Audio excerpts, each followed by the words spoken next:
High, I am Shagnik. Hi, nice to meet you. আমার নাম Kajal. Hello. আমি Sujoy. Hello. Hi, I am Jeet. Hi, I am hello. Manoj. আমি Kakoli. High. আমি তুহিনা। আচ্ছা, আপনি কি ভাইজাকে কোনো কাজে এসেছিলেন?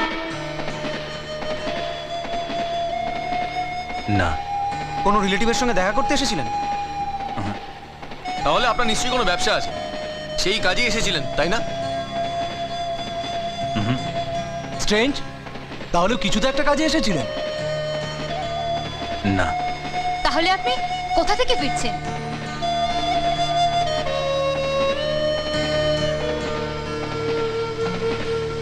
জেল থেকে।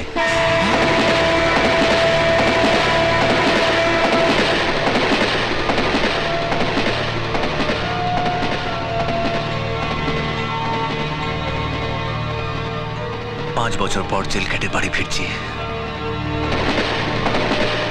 না না, এটা আপনি ঠিক বলছেন না। আরে উনি আর কি করছেন? কি দাদা, ঠিক বলছি তো? আসল কথাটা বলুন না দাদা, কেন শুধু শুধু আমাদের সঙ্গে যোগ করছেন? এই, ওর মুখ দেখে কিন্তু মনে হচ্ছে না যে ও আমাদের সঙ্গে যোগ করছে। প্লিজ তোরা ওকে বিরক্ত করিস না। সত্যি করে বলুন না কি হয়েছিল? 5 বছর আগে কেন আপনাকে জেলে যেতে হয়েছিল? বলুন না প্লিজ। 5 বছর আগে আমার দু চোখে অনেক স্বপ্ন ছিল। গায়ক হব, নাম করব, সারাটা দেশ আমাকে এক ডাকে চিনবে। সুযোগও এসে গেল। গ্রামের ছেলে আমি, পাড়ার ফাংশনে সেদিন গান গাইতে উঠলাম। হাজার হাজার দর্শকের মাঝে আমি গান গাইলাম। বড় বড় শিল্পীদের মধ্যে আমার গান দর্শকদের ভালো লাগলো। গান শেষ হলে আমার সঙ্গে আলাপ করলেন বিখ্যাত ক্যাসেট কোম্পানির মালিক Trilochan Bose. Fantastic. Thank you. তোমার মধ্যে ট্যালেন্ট আছে, কিন্তু এখানে পড়ে আছো কেন? তুমি কলকাতায় চলো। কলকাতায়? হ্যাঁ, এই নাও আমার কার্ড। তিনি আমাকে কলকাতায় গানের সুযোগ করে দেবার প্রতিশ্রুতি দিলেন। পরের দিন মায়ের আশীর্বাদ মাথায় নিয়ে আমি কলকাতায় রওনা হলাম। আর দেরি করিস না বাবা, কালই তুই কলকাতায় রওনা হয়ে যা। ওখানে গিয়ে গান করে তুই অনেক নাম কর, প্রতিষ্ঠা পা, তারপর তোর কাছে গিয়ে আমি থাকবো। আমার জন্য কোনো চিন্তা করিস না। আমাদের ছোট্ট মহারাজ রয়েছে, ও আমার দেখাশুনো করবে। হ্যাঁ, কি ছোট্ট মহারাজ আমার দেখাশুনো করবে তো? কেন পারবো না? আমি তোমার জল তুলে দেবো, হ্যাঁ? তোমার বাজার করে দেবো, শোন, দিন রাত তোমার সেবা করব। হ্যাঁ, বিজয় দাদা ভাইয়ের মতো আমিও তো তোমার আরেকটা ছেলে। দাদা ভাই, তুমি মার জন্য কলকাতা থেকে মাসে মাসে টাকা পাঠিও। আচ্ছা। ব্যাস, আর কোনো চিন্তাই করতে হবে না। ঠিক বলছিস তো? হ্যাঁ। মা, হ্যাঁ, তোমরা এখানে চালিয়ে নিতে পারবে তো? পারবো পারবো। তুই আমায় নিয়ে অত ভাবিস না তো। দেখ বিজয়, আজ তুই 10 জনের একজন হতে চলেছিস। আমি কি তোকে আঁচলে বেঁধে রাখতে পারি বাবা? বল, তোকে ছেড়ে থাকতে আমার যে কত কষ্ট হবে তা আমি কাকে বোঝাই বলতো? আমি কি করে বোঝাই?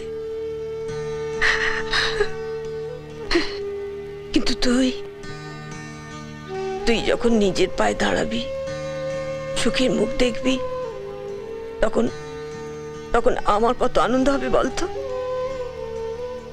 আমার কত আনন্দ হবে। সেই আনন্দ কাছে এই কষ্ট কিছু না, কিছু না, কিছু না। মা, না বাবা, তুই আর দেরি করিস না, কালই তুই কলকাতা চলে যা।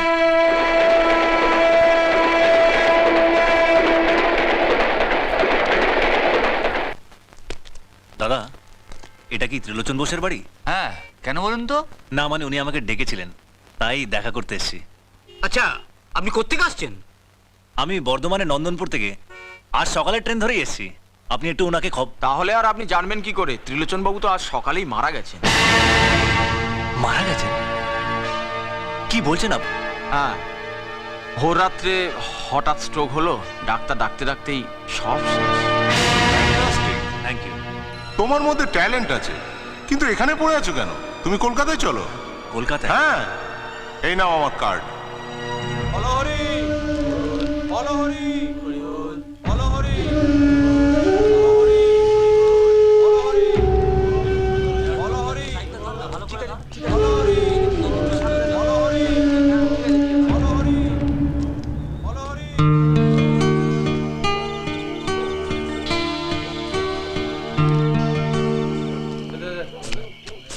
আরে মুরগা রে।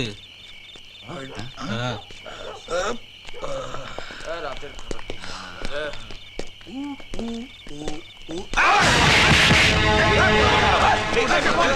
কি করছো? আরে ভাই ওটাতে কিচ্ছু নেই বলছি, তোমরা ওটাতে জামা কাপড় ছাড়া আর কিচ্ছু নেই। তোমরা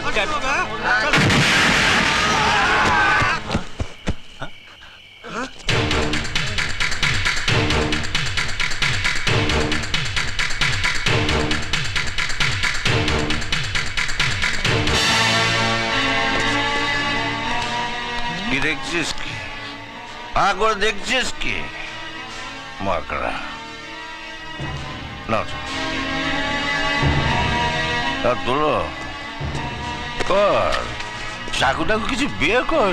কি নে, নে।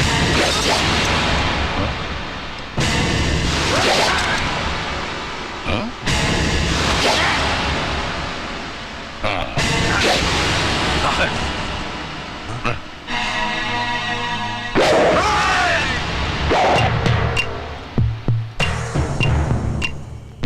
শুধু দেখলে হবে, খরচা আছে।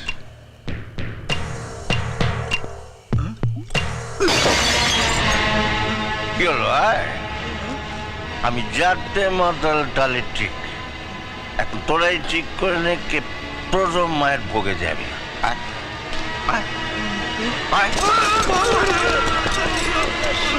যত সব ফুটো মাস্টার। ভাই তোমার তো একটু কেটে গেছে। না মানে না চিকিৎসা করার দরকার। চলো আমি তেঁতুল জল খেয়ে নেশাটা কাটিয়ে নে, নইলে বউ আবার। চলো যেতে যেতে সব শুনছি।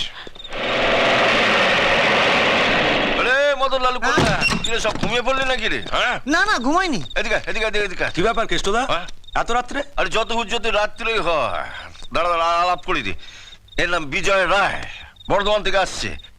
খুব ভালো গান করে। তাই নাকি? হ্যাঁ। Good, thank you. আর বিজয় আস্তে আস্তে এদের কথা তো তোমাকে সবই বলেছি। লালু, কল্যাণ, মদন এরা সব আমার এজেন্ট। এজেন্ট মানে? এখানে দু নম্বরই কোনো ব্যাপার নেই।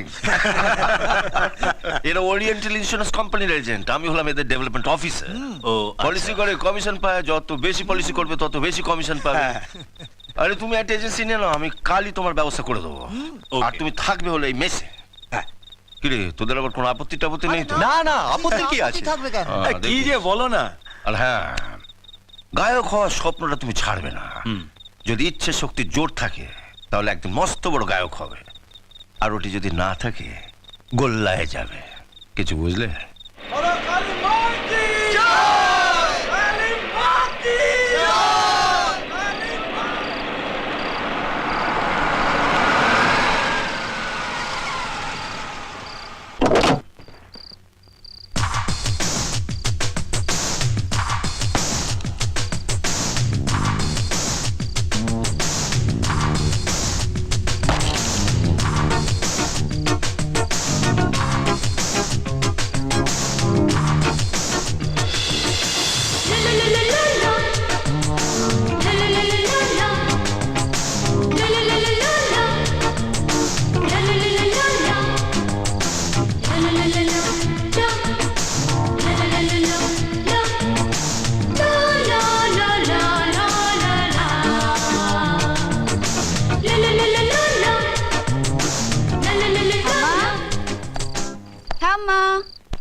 ঠাম্মা, ও ঠাম্মা। ওই তো দিদি ভাই এসে গেছে। এই তো আমি। এসেছিস? কেমন থাক আছো? থাক থাক, বেঁচে থাকো, সুখী হও। জানিস আমি কখন থেকে ঘর বার করছি, ট্রেন লেট ছিল। ঝাড়া 2 ঘন্টা, ও। তাও একদম বাড়ির কাছে এসে, সাঁতরাগাছিতে। ও বস বস দিদি ভাই বস। আরে বাড়ি চিনতে কোনো কষ্ট হয়নি তো? একদম না। ঠিকানাটা বলতেই ট্যাক্সিওয়ালা সোজা নামিয়ে দিল। আর তুমি তো ঠিকানাটা চিঠিতে লিখে পাঠিয়ে দিয়েছিলে। হ্যাঁ। তখন আমি দিল্লিতে মাসির বাড়িতে। দিদি ভাই, বাড়িটা তো পছন্দ হয়েছে তো? তোমার পছন্দ হলেই আমার পছন্দ। আসলে ওই বাড়িটা কেন ছাড়লাম জানিস? এই বাড়িটা থেকে তোর গানের কলেজ একেবারে সামনে, হাঁটা পথ। সত্যি ঠাম্মা? হ্যাঁ। Wow, you are really great. আচ্ছা, আদর টাদর সব পরে হবে। আগে হাত মুখ ধুয়ে জামা কাপড় ছেড়ে নে, দুদিন বাদেই তো কালী পুজো। আমি ঠাকুর ঘর পরিষ্কার করে রেখেছি, তুই গিয়ে প্রদীপটা জ্বালিয়ে দে। এক্ষুনি দিচ্ছি ঠাম্মা।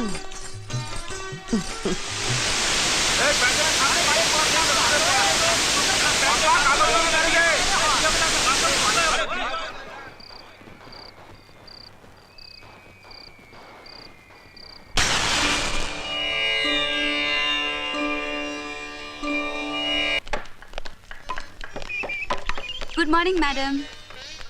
কি হয়েছে ম্যাডাম? Any problem? আজ বাদে কাল কলেজের ফাংশন, সমস্ত টিকিট বিক্রি হয়ে গেছে। অথচ ফাংশনের যিনি মেন অ্যাট্রাকশন সেই উদিত নারায়ণী আসতে পারবেন না। সে কি, কেন? আজকে একটা অত্যন্ত জরুরি দরকারে ওনাকে বম্বে চলে যেতে হচ্ছে। উনি অবশ্য আজ সকালেই ফোন করে বলেছিলেন। কি করব কিছুই বুঝতে পারছি না। ম্যাডাম, একটা কথা বলবো? হ্যাঁ বলো। কাল রাতে আমি একটা ছেলের গান শুনেছি, ফ্যান্টাস্টিক গলা, সম্ভবত আমাদের পাশের পাড়ায় থাকে। ওকে দিয়ে গাওবেন? কি উল্টোপাল্টা বকছো? উদিত নারায়ণের জায়গায় একটা উটকো ছেলে গাইবে? পাবলিক তাই শুনবে? শুনবে ম্যাডাম, আমি বলছি শুনবে। আমার বাবা একজন বড় গায়ক ছিলেন, ভালো আর মন্দ তফাৎ আমি বুঝি। ছেলেটি অসাধারণ গায়। ও যদি আমাদের অ্যানুয়াল ফাংশনে গান করে, আমাদের মিউজিক্যাল কলেজে সুনাম একটুও নষ্ট হবে না। যা ভালো বোঝো তাই করো। আমার এই ফাংশনটা উতরে গেলেই এখন বাঁচি। আচ্ছা, ছেলেটার নাম কি? এটাই তো প্রবলেম ম্যাডাম, আমি ওর নাম জানি না। আমি শুধু ওর গানের গলাটাই শুনেছি, ওকে চোখে দেখিনি। ওকে খুঁজে বের করতে হবে। নো প্রবলেম, কাল তুই আর ম্যাডাম চলে যা। এইটুকু পাড়া, অত ভালো গান গায়, কেউ না কেউ ওর ঠিকানা ঠিক বলে দেবে। 11টা বেজে গেলে এখনো দোকান খোলার সময় পেলো না। আরে আসছি আসছি, তুমি দেখছি এখন দোকান খোলার সময় দেবে না। আরে কাল রাত্রে আর সেবা দেখতে গেছিলাম, বুঝলে কেশুদা? আরে তোর গল্প শোনার জন্য আমি আসিনি, তাড়াতাড়ি কর, তাড়াতাড়ি কর। দেখি একটা দে তো। তুমি তো ঘোড়ায় জিন দিয়ে এসছো দেখছি। দে একটা নিপদার খাতায় লিখে রাখ। আরে কি হলো, দে। কেষ্টদা, তোমার অনেক বাকি পড়ে গেছে, তুমি জানো? তোমাকে আর ধারে মাল দেওয়া যাবে না। বলিস কি রে? আরে যবে দোকান খুলেছে তবে থেকে আমি খদ্দের, তবে থেকে আমি মাল কিনে আসছি। কত টাকা তোর বাবু পেয়েছে জানিস? আরে না না না, কথা বলার সাথে দে দে। দেখো, অত শত বুঝি না, ধারে তোমায় আর মাল দিচ্ছি না। ও ধারে মাল দিবি না, না? ধারে মাল দেওয়া যাবে না। ঠিক আছে, আমি টাকা নিয়ে আসছি। যাও। যতক্ষণ না আমি মাল পাচ্ছি ততক্ষণ কেউ মাল পাবে না। আরে আরে কি করছিস? আরে কেষ্টদা, তোর মাল তুই খা, থাক ভেতরে থাক। বলিন্দর, এ বলিন্দর। अरे केष्ट तू হ্যাঁ, क्या हुआ? আরে ইন্স্যুরেন্সের প্রিমিয়াম নিতে এলাম, ডিউ হয়ে গেছে, দেরি করলে তো ফাইন লাগবে। अरे हमारे प्रीमियम में रुपया तो तुम्हारे एजेंट विजय से लिए गलो। বিজয়? हाँ, আরে আমার ক্লায়েন্টের টাকা ওকে কে নিতে বললো? तुम्हारे बीवी बोले थे। আমার বিবি বলেছে? हाँ, विजय तो তাই বললো। তুমি নাকি হর রোজ অফিসের নাম করে বাইরে বেরিয়ে গিয়ে মদের দোকানে লাইন মারো, সেই জন্য ও তোমাকে রুপিয়া দিতে না করে দিয়েছে। হ্যাঁ, বিজয়ের এত রেলা বেড়েছে, দুদিনের যোগে রাস্তা থেকে তুলে আনলাম, আমারই মাল পয়মাল করে আমাকে পদে বসাচ্ছে। দেখাচ্ছে। বিজয়, বিজয় কোথায় রে? বিজয়? হ্যাঁ? বিজয় তো এই ক্যাসেটের ব্যাপারে কথা বলতে স্টুডিওতে গেছে। স্টুডিও গেছে? হ্যাঁ। ক্যাসেট বার করবে? হ্যাঁ। ক্যাসেট? ক্যাসেট আমি বার করাচ্ছি। কি রে?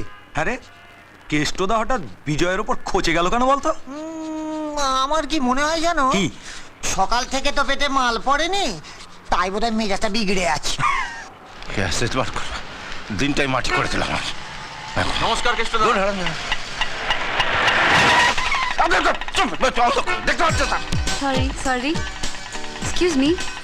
আপনাকে দেখে মনে হচ্ছে আপনি আশেপাশেই থাকেন। হ্যাঁ, কি হয়েছে? আমার নাম সোনালি, আমি এই পাশের মিউজিক কলেজের ছাত্রী। আসলে পরশুদিন রাত্রে এখানে একজনের গান শুনলাম। আপনি কি ওনাকে চেনেন? ও, আপনি বিজয়ের কথা বলছেন? তাই হবে। আসলে আমি ওনাকে চিনি না, আমাদের মিউজিক কলেজে একটা ফাংশন আছে। আপনি কি ওনার সঙ্গে আমাকে একটু আলাপ করিয়ে দেবেন? আমি আপনাকে আলাপ করে দেবো এর সঙ্গে। বলছেন যে? আরে এটা তো কম বলেছি, ওটা একটা স্টুপিড গাধা, এই মুহূর্তে মুখে কিছু আসছে না। যাকে যাক 50 টাকা দিন, আমি ওই গাধাটার কাছে নিয়ে যাচ্ছি। কি? দিন। আমি আপনাকে 50 টাকা দিতে যাব কেন? সোনালি চলে এসো, চলো আমরা আশ্চর্য। বরঞ্চ অন্য কাউকে পয়সা যেন জিজ্ঞাসা গাছে করলে ফলে। ঠিকানাটা পেয়ে যাবো। Stupid দেখুন। কথাকার একটা। দেখুন, এই, চলো, চলো, চলো। চলো। আরে একটা নিপ খেতে খেতে জিভ বেরিয়ে যায়, সব ওই চলে। তুমি শুনতে কি পাও এই গান আমার